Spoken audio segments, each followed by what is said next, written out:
4-5টা bag নিয়ে।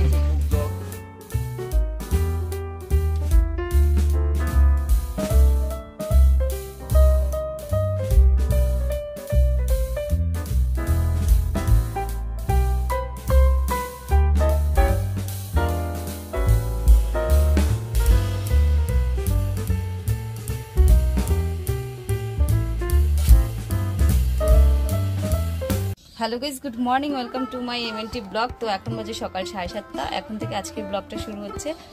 আর কালকে তো আমার ছেলের জন্মদিন ছিল, তো জন্মদিন পালন করে তারপর খাওয়া দাওয়া সেরে ঘুমোতে ঘুমোতে অনেক রাত হয়ে গিয়েছিলো। তো আজকে আবার তাড়াতাড়ি উঠতেও হয়েছে, কারণ কালকে জন্মদিন ছিল, তো খাওয়া দাওয়ার পর্ব ছিল না কালকে। আজকে খাওয়া দাওয়া হবে, কারণ কালকে শনিবার ছিল, ওই জন্য কালকে খাওয়া দাওয়া রাখিনি। তো আজকে তো খাওয়া দাওয়া অনেক কাজবাজ রয়েছে, পিসির রয়েছে, পিসির আর যায়নি সারাদিন, কারণ আজকে তাড়াতাড়ি রান্না শুরু করতে হবে, ওই জন্য পিসি বাবা সবাই মিলে রান্না করবে। আর বাবা আজ ভোর 5টার সময় কিন্তু ঘুম থেকে উঠে গেছে। এত তাড়াতাড়ি বাবা ঘুম থেকে ওঠে না, উঠেছে এই জন্য, কারণ মাছের কাটায় যাবে মাছ আনতে। তো বাবা কিন্তু চলে গেছে, ঘুম থেকে উঠে দেখছি মাছ নিয়ে চলেও এসছে। আজকে কিন্তু প্রচুর ব্যস্ততা রয়েছে, ফোন হাতে ধরার মতো একদম সময়ই পাচ্ছি না, তাও যতটা পারবো তোমাদের সাথে শেয়ার করব। তো এই যে দেখো, এখন কিন্তু এই যে বাবা বাজার থেকে মাছ নিয়ে এসেছিলো, তো মাছগুলো ধুয়ে ঠুয়ে ভেজে রেখে দিয়েছে। আর সকালে টিফিনের জন্য এই যে ঘুগনি রান্না করা হয়েছে আর লুচি, তো এটা দিয়ে এখন সকালে টিফিন করব। সবারই মোটামুটি হয়ে গেছে, তো আমি, মা, বোন, এরা কয়েকজন পিসি এরা বাকি রয়েছি। টিফিন খাবো, খেয়ে আমি আবার যাব একটু বাজারে। তো তোমরা দেখতে থাকো, জানি না আবারও বলছি কতটা কি শেয়ার করতে পারবো। এই যে দেখো, পিসি কিন্তু সকাল সকালই তাড়াতাড়ি করে রান্না বসিয়ে দিয়েছে। আর এখানে দেখো, বাবা বাজার থেকে যে মাছ নিয়ে এসেছিলো, কাতলা মাছ, তো ওই মাছের মাথা দিয়ে মুগ ডাল রান্না করা হবে। আর আজকে কিন্তু অনেক কিছুই মেনু রয়েছে, কাতলা মাছের কালিয়া, তারপরে দেশি মুরগির মাংস, মাছের মাথা দিয়ে ডাল, আলু ভাজা, দই, মিষ্টি, চাটনি, পাঁপড়, এগুলো তো রয়েছেই, অনেক কিছুই কিন্তু মেনু রয়েছে। আর হচ্ছে তোমার এখানে তো পিসি রান্না করছে, বাবা গেছে বাজারে, বাবার কি আরও দরকার রয়েছে, দই মিষ্টি ওগুলো আনতে, তারপরে আরও দোকানের কি কাজকর্ম রয়েছে, তো বাবা বাজারে গেছে। আর এখানে দেখো, মা পিসিকে হেল্প করে দিচ্ছে, মাছ মাংস এগুলো সব ধুয়ে ঠুয়ে সবজিগুলো কেটে কুটে দিচ্ছে। আমরা অন্যান্য কাজগুলো করছি। তোমরা তো জানোই যে আমাদের বাড়ির কলটা খারাপ হয়ে গেছে, তো আমাদের অনেকটা দূর থেকে গিয়ে কিন্তু জলগুলো সব টেনে টেনে আনতে হচ্ছে। আমি, বোন ওই কাজগুলো করছি, আরও অন্যান্য ঘরে যে কাজগুলো রয়েছে সেগুলো আমরা করছি। আর মা পিসির সাথে হেল্প করে দিচ্ছে। আর বলছে যে তোদের আর রান্নাবান্নার এদিকে আসতে হবে না, আমি, পিসি, তোর বাবা তো রয়েছি, তোরা জল ঠলগুলো আন, তারপরে আমার ছেলেকে দেখতে বললো, এইসব কাজগুলো করতে বললো, আর রান্নার এদিকে আসতে হবে না। তো এই যে এখন কিন্তু পিসি মাংসের আলুগুলো ভেজে নিচ্ছে। তো এই যে দেখো, আমি কিন্তু বাজারে গিয়েছিলাম আর বাজার থেকে চলেও এসেছি। আর এত কাজকর্ম সব কিছু ফেলে রেখে আমি বাজারে এই জন্যই গিয়েছিলাম। ছেলের না 2 দিন ধরে ভীষণ ঠান্ডা লেগেছে, তো সর্দি হচ্ছে, ওর জন্য একটা নাসা ক্লিয়ার নাকের ড্রপ আনতে গিয়েছিলাম, তারপর ওর জন্য একটু ফলও আনতে গিয়েছিলাম। তো ওই জন্যই বাজারে গিয়েছিলাম, আর বাজার থেকে চলে এসেছি। আর এসে দেখি পিসিদের কিন্তু অনেক কিছুই রান্নাবান্না হয়ে গেছে। আমি তো বাজার থেকে চলে এসেছি, এসে টিফিন খেয়ে নিলাম, খেয়ে দিয়ে এখন যাব কলে জল আনতে, আমি আর বোন মিলে, হয়তো বাবাও যাবে যদি সময় পায়। আর তার আগে দেখো, এই যে বোন চাল নিচ্ছে মেপে, ভাত বসাবে, ভাতটা সবার লাস্টেই বসাবে, আর হয়তো 2-3 বার বসাতে হবে, তো একবার করে পিসি বললো ভাতটা নামিয়ে নিই, আস্তে আস্তে করে গ্যাসে বসিয়ে দেবে, ঘরের গ্যাসে। আর বাইরে তো রান্না করছে পিসি, তো এই যে বোন চালটা ধুয়ে নিচ্ছে, ভাতটা বসিয়ে দিয়ে তারপর যাব জল আনতে। তো এখন চাল ধুতে যাচ্ছে।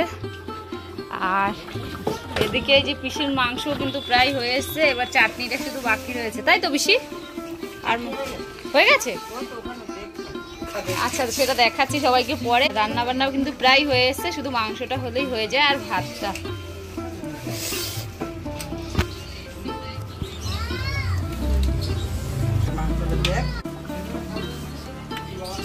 পিসি বলছে এবার একটু মাংসটা টেস্ট করে দেখতে বলছে। দাও পিসি দাও, খাই, দেখি কেমন হয়েছে।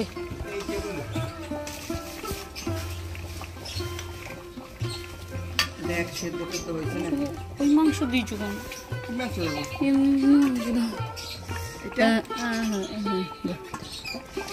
এটা পাক দাও না, পাক, বেশ।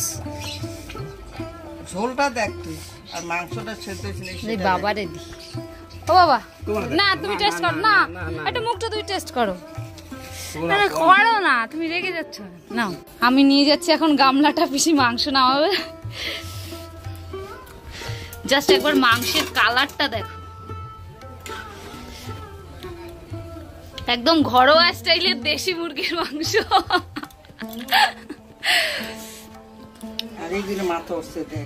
মাথা উঠছে, আগেই দুটো মাথা উঠেছে। উফ, কালারটাই তো ফিদা হয়ে যাচ্ছে, খাবো কি?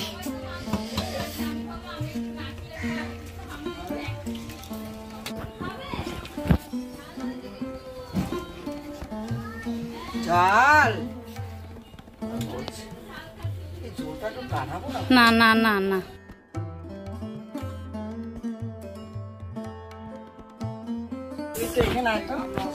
ধরবো যদি আমি ঢালবো, এদিক ওদিকে যদি পরে মাংসটা সরিয়ে পেটটা যা।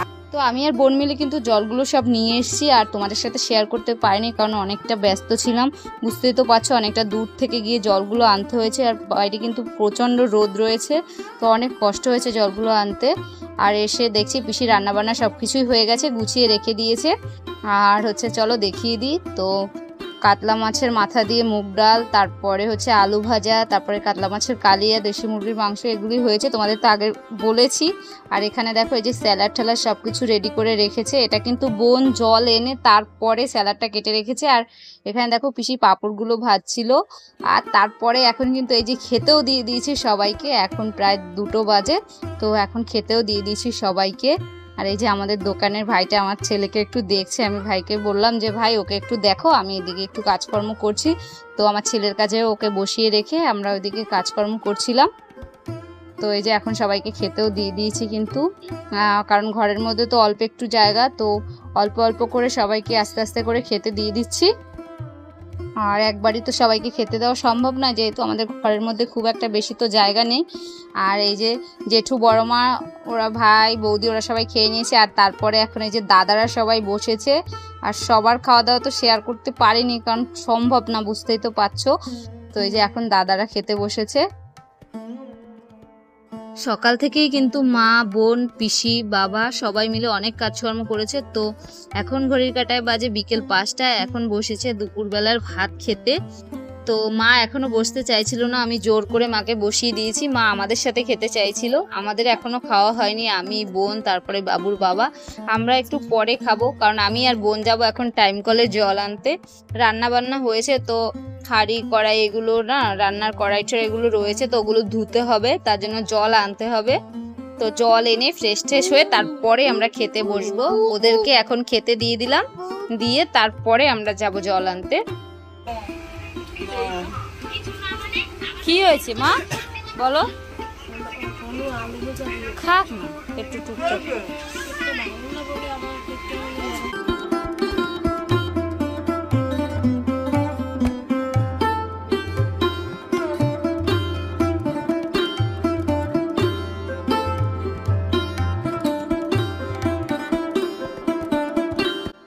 যাদেরকে নিমন্ত্রণ করেছি তাদের মধ্যে কেউ কেউ তো দুপুরবেলা খেয়ে গেছে, আবার অনেকে রাত্রেবেলা খেতে আসবে, কারণ সবাই তো কাজকর্মের সাথে যুক্ত। তো কেউ ছুটি পায়নি অফিস, আবার কেউ দোকান বন্ধ করতে পারেনি, তো রাত্রেবেলা তারা ঘরে ফিরে তারপরে আসবে আমাদের এখানে। তো যেটুকু ভাত ছিল তাতে দেখছি সবার হবে না, তার জন্য আবারও ভাত বসিয়ে দিই।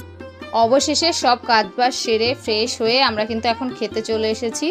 দুপুরবেলার ভাত, এখন বাজে সন্ধ্যে 7টা 10। তো বলছিলাম বলে বোন শুনে হাসছিল। তো আমরা এখন খাবো, আর যারা বাকি রয়েছে তারা একটু বেশি রাতের দিকে, মানে 11:30 নাগাদ 12টা নাগাদ আসবে।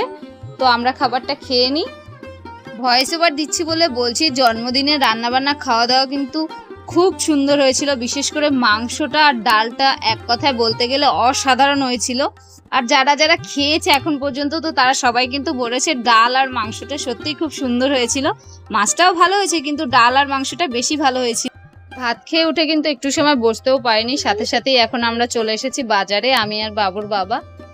চশমার দোকানে এসেছি, কারণ আজকে আমার মাসি শাশুড়ি আর শাশুড়ি এসছে। তো মাসি শাশুড়ি চশমা ব্যবহার করে, তো আমাদের বাড়িতে এসে না ওনার হাত থেকে চশমা পড়ে ভেঙে গেছে, তো সেটা একটু সারিয়ে নেব, তার জন্য এসছি। উনি বলছে যে উনি নাকি চশমা ছাড়া ভাতও খেতে পারবে না, বিকেলবেলায় এসছে। তো আমি তাড়াহুড়ো করে তাড়াতাড়ি করে খেয়ে দিয়ে চলে এসেছি চশমার দোকানে। এখন এই যে চশমাটা সারাতে দিয়েছি। এই যে দেখো বাবা এক হাঁটু জলের মধ্যে দোকানে যাচ্ছে এখন, 4-5টা ব্যাগ। কালকে তো আমার ছেলের জন্মদিন ছিল, তো সারাদিনই প্রচুর ব্যস্ততার মধ্যে ছিলাম আর সবকিছু তোমাদের সাথে ভালোভাবে শেয়ার করতে পারিনি, তো তার জন্য দুঃখিত। আর যতটা পেরেছি ততটা তুলে ধরেছি তোমাদের কাছে। আর এতটাই ব্যস্ত ছিলাম যে ব্লগটাও শেষ করতে পারিনি, রাত 2:30টা নাগাদ প্রায় ঘুমোতে গিয়েছি। তো এই যে দেখো আজকে অনেক দেরি করে ঘুম থেকে উঠেছি, আর এখন এই যে রান্না বান্না সেরে খাওয়া দাওয়া করে বাবা এই যে দোকানে যাচ্ছে। আমাদের খাওয়া দাওয়া হয়নি, তো বাবা বলছিল এত জলকাদার মধ্যে না আজকে আর যেতে ইচ্ছে করছে না, কারণ কালকে তো অনেকটাই মানে কষ্ট হয়েছে। তো শুনে না ভীষণ খারাপ লাগছিল, বলছে যদি আজকে দোকানটা বন্ধ করতাম তাহলে ভালো হতো, একটু বাড়িতে বসে বিশ্রাম করতে পারতাম। বাবার কথাগুলো শুনে সত্যিই খুব খারাপ লাগছিল। বাবারও তো ইচ্ছে হয় একটু বাড়িতে বসে আনন্দ ফুর্তি করতে, একটু বিশ্রাম করতে। আমাদের জন্য বাবা কতটা না কষ্ট করছে বাবা বোধহয় নিজেও জানে না। তো বেশি কথা আর বলবো না, বাবা বলেই বোধহয় এতটা কষ্ট করতে পারছে। তো আজকের ভিডিওটা আমি এখানেই শেষ করছি। যদি ভিডিওটা ভালো লেগে থাকে তাহলে লাইক কমেন্ট শেয়ার করে দিও, আর MNT ব্লগে প্রথম এসে থাকলে একটু সাবস্ক্রাইব করে দিও। টাটা।